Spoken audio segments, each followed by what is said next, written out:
My name is Steve Downs, and I play guitar in Hidden Hospitals.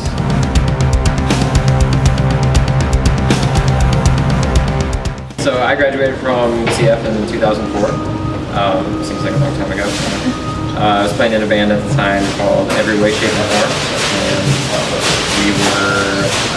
it was just like some friends of mine. We started a band when I was maybe 14 or 15. I remember actually going to buy instruments for my friends that didn't have instruments or know how to play them at the time.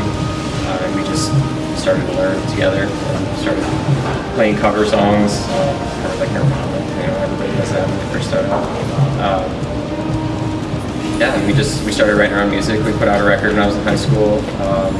Played together for a few years, and then after high school ended, everyone kind of went their separate ways. But I think everybody stayed in music or every way, shape, or form. I played in a band called, there's a few bands in between, but not really any bands that got off the ground. It was just fun projects with my friends.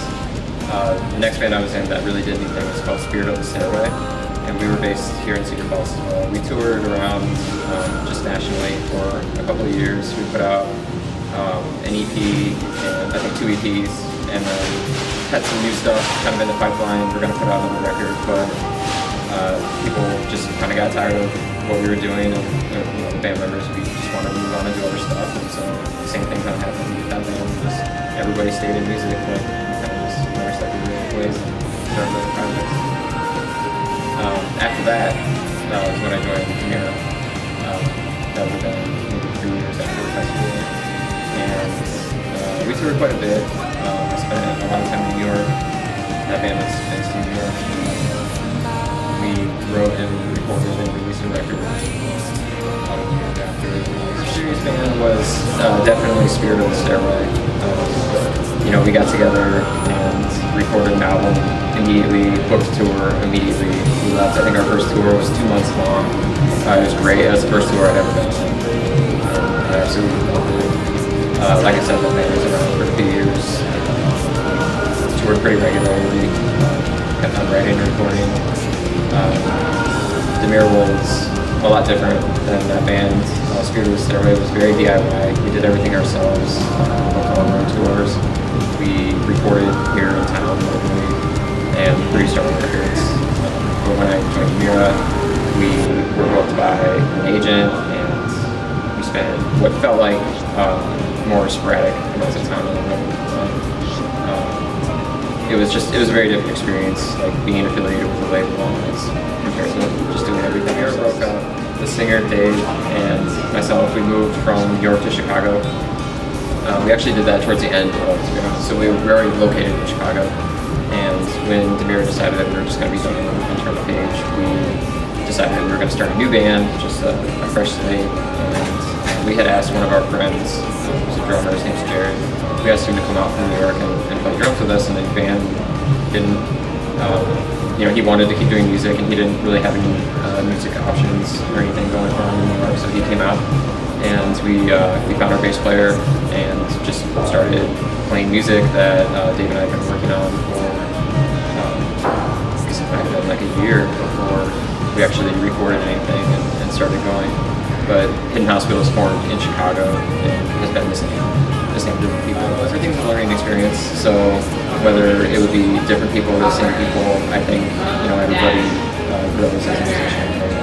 You want to expand, explore, do new things, and find your role in whatever group that you're with. The group that I'm in now, we have done all of our recordings with the same producer. His name is Jay Hall. He works out of Nashville, and he's been such an important piece of this group, just through all of his production techniques and everything that he's done for us. It's been a completely different experience recording in this band than any other band I've been in, but that's kind of to be expected. In this band, personally, it was all about just finding our individual roles in the band, and so for me, that meant getting to explore what I was going to bring to the table in the writing process and the recording process, and the production element just has been so rock solid for us with Jay Hall behind the wheel. I actually haven't been too involved in real production elements because I come back to Cedar Falls and play. All my bands have always had a chance to come back here and play. Didn't really play here pretty regularly at the hub on Main Street. This band has played at the hub a few times, and it's always great to come back here and see friends. And the scene around here is always changing so much that I kind of have to do a little bit of research and ask around and see what bands are still around and who's playing shows. Who I can get to book a show with us so we can come back and play this place. It's kind of interesting. It's always like the same core group of musicians, but it feels like things change so much here that everyone's in a new band every time I talk to them. So it's always really, really awesome venues. Sometimes the biggest and most fancy places aren't the best. I've got some great stories from some smaller dive bars that we played across the country. I don't know if I have like just one favorite place, but there's a few places that come to mind. We played this place called La Norva in Virginia once that was a really beautiful, fancy venue. It was just set up extremely well for touring bands to come in. And the crew that they had working, I just remember it being like so efficient and so nice.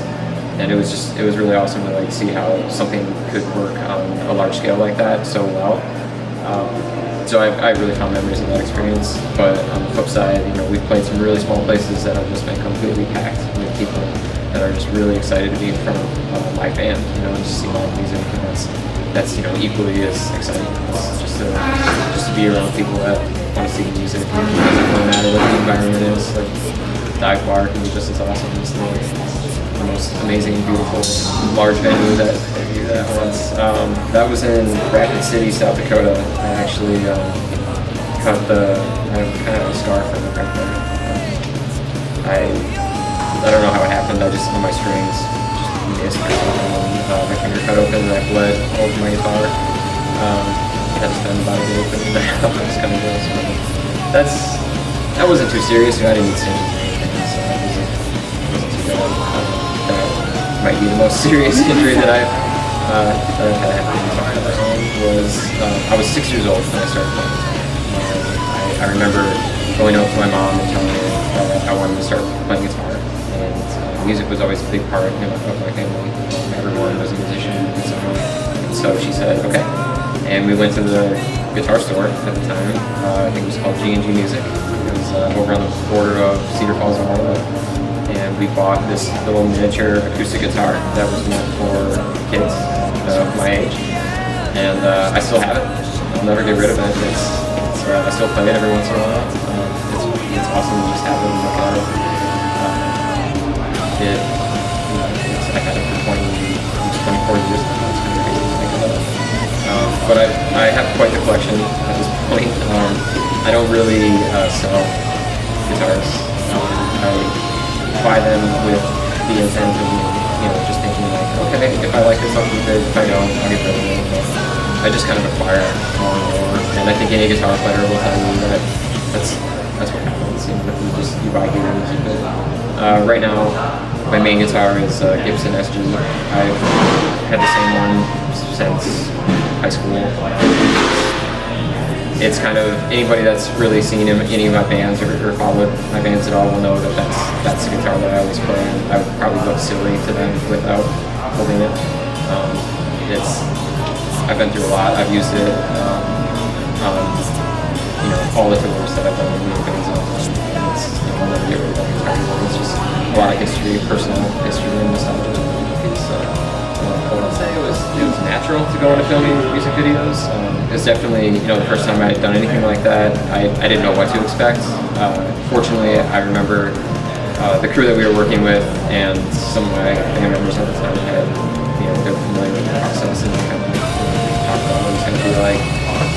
The first video I ever filmed was an abandoned church in Toronto. It was in February or March, and the abandoned building, something called heat.